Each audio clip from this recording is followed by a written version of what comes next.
बिस्मिल्लाहिर्रहमानिर्रहीम। नाज़रीन अस्सलाम वालेकुम। मैं हूं आपका मेज़बान साबिर शाकिर वफाकी दारुल हुकूमत इस्लामाबाद से। कुछ ताज़ा तरीन ख़बरें हैं, ख़बरें बहुत ही अच्छी हैं।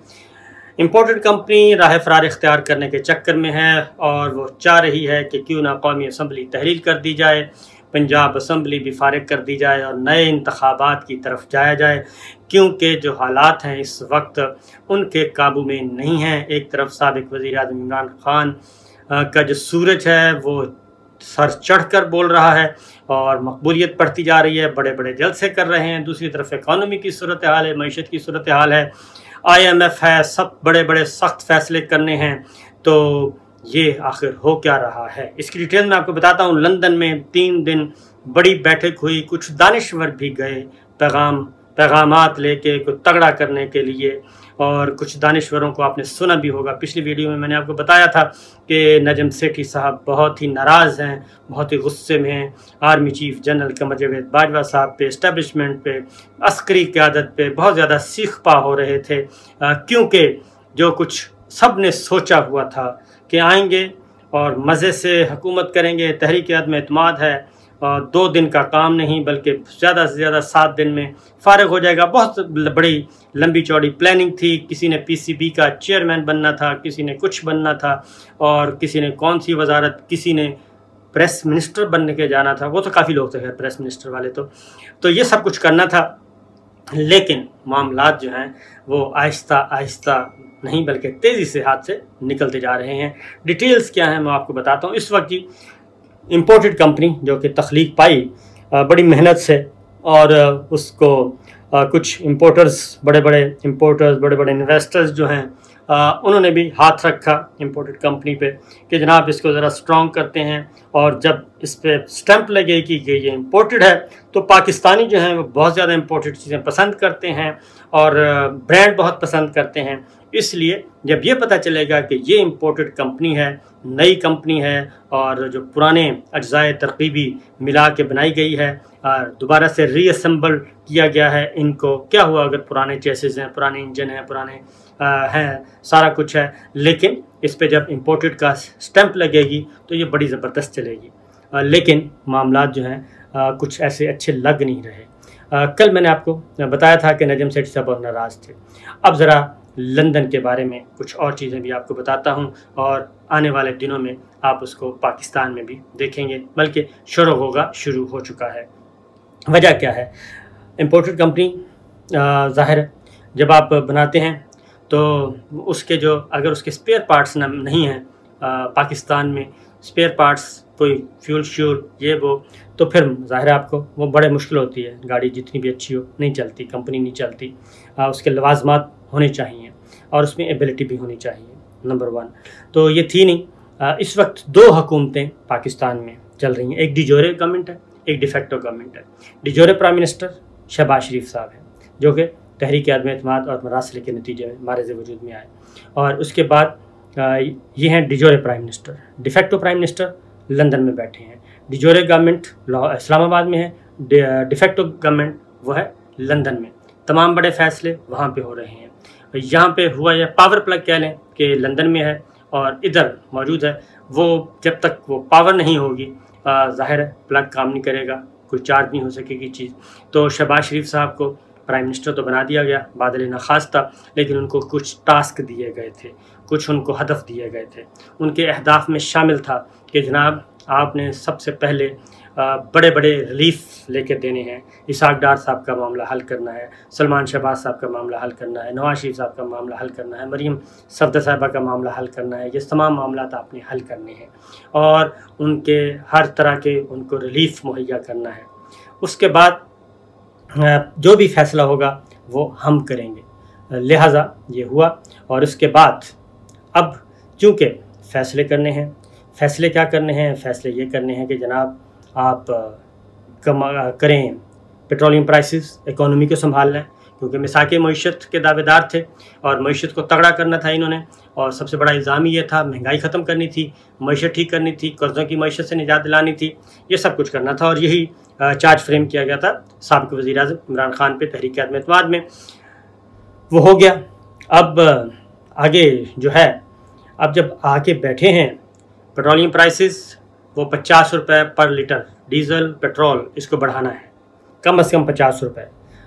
2 फेज़ में बढ़ाएं या 1 फेज़ में बढ़ाएं, 50 रुपये का इजाफा होना है।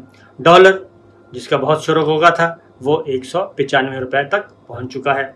जो वीकेंड ख़त्म हुआ तो 195 रुपये का था डॉलर। जब इमरान खान साहब ने गवर्नमेंट छोड़ी थी तो 182 और 185 रुपये का था। 185 से 95 10 रुपये का फ़र्क पड़ गया। अब IMF के साथ गए तो उन्होंने कहा कि जनाब पहले आप अपनी एबिलिटी बताएं कि आप पैसे तो लेंगे, प्रोग्राम तो आप जारी रखना चाहते हैं, वापस कैसे करेंगे। यहाँ पे ज़रा मसाइल हो गए और इमरान खान साहब ने क्या किया था, मैनेज कर ली थी चीज़ें, शौकत तरीन साहब ने भी, और 30 जून तक तमाम कीमतें फ़िक्स कर दी थी, बिजली की भी और पेट्रोलियम की भी। और 200-250 रुपये अरब का मामला था, वो उन्होंने कहा था कि हम स्पेयर कर लिया है, बाकी तमाम प्रोग्राम कोई मुतासर नहीं होगा और हम आवाम को रिलीफ भी देंगे। और जब अगला बजट आएगा तो उसके बाद नए टैक्सेस आएंगे तो उसमें देखेंगे। अब ये आए हैं तो इन्होंने अब ज़ाहिर है इन्होंने तरकीब भी बहुत की थी। अब पेट्रोल बढ़ाते हैं तो महंगाई बढ़ती है, महंगाई बढ़ती है तो पहले ही लोग सड़कों पे हैं और इमरान खान साहब को एक भरपूर तरीके से रिस्पांस मिल रहा है। ये सारी चीज़ें वहाँ पे डिस्कस हुई। पाकिस्तान पीपल्स पार्टी जो है वो उसने बड़ी बारीक वारदात की।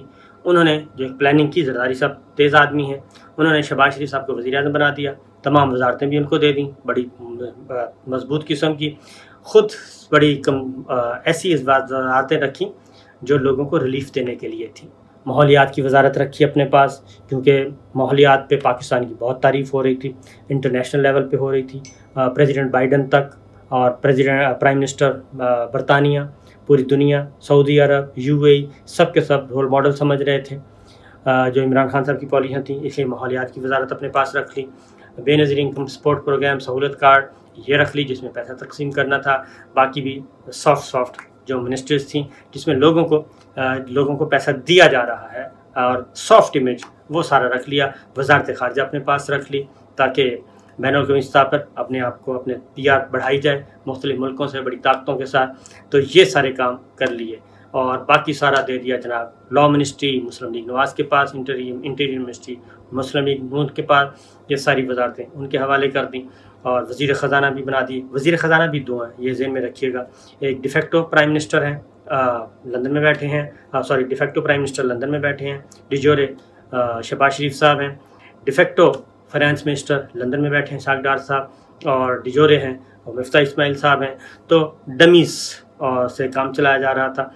तो लिहाजा ये जरदारी साहब की प्लानिंग क्या थी, ये बहुत कुछ अर्सा पहले भी ये चीज़ आया कि जनाब फ्रेश इलेक्शन की तरफ चलते हैं और बेहतर है ताज़ा इलेक्शन करवाते हैं और जो जीतेगा बन जाएगा, कामयाब हो जाएंगे। ये इम्पोर्टेड की स्टैंप लग गई है, लेकिन इसको माना नहीं गया। जरदारी साहब ने लंदन से पहले एक प्रेस कॉन्फ्रेंस कर दी पाकिस्तान में बैठ के, और यहाँ पे बैठ के प्रेस कॉन्फ्रेंस की। उन्होंने कहा कि जनाब ये फ्रेश इलेक्शन की तरफ नहीं बल्कि पहले रिफॉर्म्स की जाए और रिफॉर्म्स के बाद अगला काम किया जाए, उसके बाद फिर इलेक्शन की तरफ जाया जाए। अब जो रिफॉर्म्स का मामला आया तो ये रिफॉर्म्स तो एक बहाना था। असल में पीपल्स पार्टी ये चाहती है कि जो महंगाई का शदीद तरीन लहर आनी है, तूफ़ान आना है और कीमतें बढ़ेंगी, कर्ज़ों का मामला होगा, ये सारे मुश्किल फ़ैसले शहबाज शरीफ साहब करेंगे, मुस्लिम लीग नवाज़ की हुकूमत करेगी और जो ग्राफ है वो मुस्लिम लीग नवाज़ का गिरेगा, नीचे जाएगा। लिहाजा बेहतर ये है कि मुस्लिम लीग नवाज़ को ही खेलने दिया जाए, हम पीछे बैठ के तमाशा देखेंगे। ये सारी चीज़ें अब इनमें इख्तलाफात हैं। मौलाना फजलुर रहमान साहब भी इंतखाबात चाहते हैं, क्योंकि मौलाना फजलुर रहमान साहब के साथ बड़े बड़े वादे किए गए थे। पहले उनको कहा कि आपको प्रेसिडेंट बनाते हैं, वहाँ से हुआ गया, फिर गवर्नरशिप देनी थी वो भी ख़त्म। तो लिहाजा ना गवर्नरशिप मिल रही है ना प्रेसिडेंट ऐवान सदर तो कहाँ, बहुत मुश्किल है, वो तो जरदारी साहब ने अपने लिए रखा हुआ था। तो लिहाजा वहाँ से भी मामला। तो लंदन में जो फैसले हुए हैं अब उसमें यह है कि वो कहते हैं जी इमरान खान साहब को कंट्रोल करें। असल जो बात है, कल जो नजम सेठी साहब ने काफ़ी गुस्सा निकाला है army chief general Qamar Javed Bajwa पे और इस्टेब्लिशमेंट पे, अस्करी क़यादत पे, तो उस गुस्से की वजह ये थी कि जनाब ताकत का इस्तेमाल करें और इमरान खान को कंट्रोल करें और इमरान खान को ये कर दें, इमरान खान को वो कर दें। अब वो कहते हैं जी हम तो हैं न्यूट्रल, हमारा पॉलिटिकल अफेयर्स में कोई मामला नहीं है, सियासत जाने आप जाने, तहरीक आदमी बाद में भी हम न्यूट्रल रहे, आइंदा भी हम न्यूट्रल हैं। तो अपना स्कोर बराबर करें, हिसाब किताब करें। तो ये हुआ।